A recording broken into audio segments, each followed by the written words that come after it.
saksi, keterangan ahli, serta juga bukti yang kita sajikan. Sedemikian rupa untuk membuktikan bahwa Pak Tony tidak terbukti serasa meyakinkan melakukan dugaan tindak pidana yang seperti itu. Sehingga tadi sudah kita dengarkan bersama-sama, majelis hakim memberikan pertimbangan hukumnya sesuai dengan fakta. Pertama, tidak ada namanya Pak Tony yang menyuruh atau menginstruksikan sesuatu atau menekan sesuatu untuk menempatkan satu keterangan-keterangan yang dimana diduga dipalsukan. Kedua, dapat dibuktikan juga yang paling penting adalah produk yang terbit dari DPR tersebut adalah produk yang senyatanya tidak ada perubahan, baik dari nama, luas, bentuk, dan apapun juga yang tercantum sebelumnya. Sehingga dengan demikian unsur yang menempatkan keterangan palsu atau menyuruh atau menggunakan keterangan palsu tersebut tidak dapat dibuktikan. Sehingga akhirnya tadi majelis hakim memberikan satu putusan yang menurut pertimbangan kami yang sangat seadil-adilnya. Ini adalah titik poin di mana perjalanan Pak Tony yang kami sampaikan dalam baik dalam pembelaan maupun dalam duplik, ini adalah pembelaan, ini adalah perjalanan perjuangan melawan mafia tanah seperti itu, di mana sedemikian rupa hak-haknya yang sudah melekat atas kepemilikan bidang tanah yang dimiliki oleh Pak Tony dan adiknya Pak Joni Sugiana sedemikian rupa dengan segala macam upaya secara sistematis dan masif membuat agar supaya oknum-oknum tersebut ingin mengambil alih dan merebut. Selanjutnya kami berterima kasih pada putusan majelis hakim.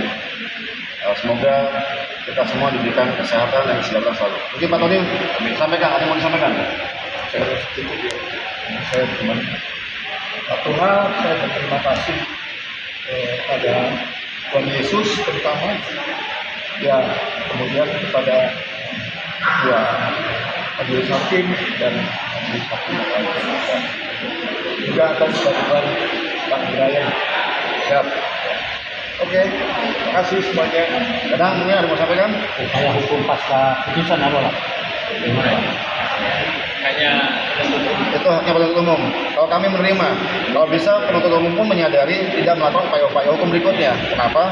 Karena sangat jelas dan tegas dalam pertimbangan hukum hakim tidak terdapat unsur-unsur pidana yang didakwakan yang terbukti secara sah dan meyakinkan. Dan lagi pula status kepemilikan dari awal SHM tidak pernah dicabut atau dibatalkan oleh BPN Jakarta Utara. Begitu juga sengketa perdata menguatkan beliau, bahkan ketika keabsahan ketika SHM yang dipermasalahkan ini dikuatkan di putusan tata usaha negara. Bagaimana pertimbangan majelis hakim, berita apapun yang terbit dalam berita acara kemudian menjadi produk hukum bernama SHM itu adalah hak produk yang sah menjadi kewenangan BPN, tidak bisa dibebankan kepada Pak Tony selaku pemohon Ganjar Belangko pada waktu itu dengan adanya laporan yang dia laporkan sebagai saksi Abdullah. Ada upaya apa lagi nih Bang dari Upaya selanjutnya kita akan melanjutkan upaya-upaya keperdataan lainnya di mana oknum-oknum yang mencoba untuk mengambil alih dengan mengambil mekanisme hukum seakan-akan dia melakukan gugatan kepada pihak yang lain tanpa melibatkan Pak Tony, sehingga akhirnya ada kemungkinan besar mereka akan bisa mendapatkan secara hukum haknya Pak Tony tersebut. Akan tapi kita sedang memperjuangkan kemarin juga kita dapat hari ini saya mendengar juga kabar baik bahwa ada juga upaya-upaya pidana yang diajukan oleh Pak Tony ini gugur karena tidak terbukti. Semoga kedepannya Pak Tony bisa mempertahankan hak-haknya sedemikian rupa dari upaya-upaya oknum mafia tanah seperti ini. Terima kasih. Bang, sebentar mungkin ada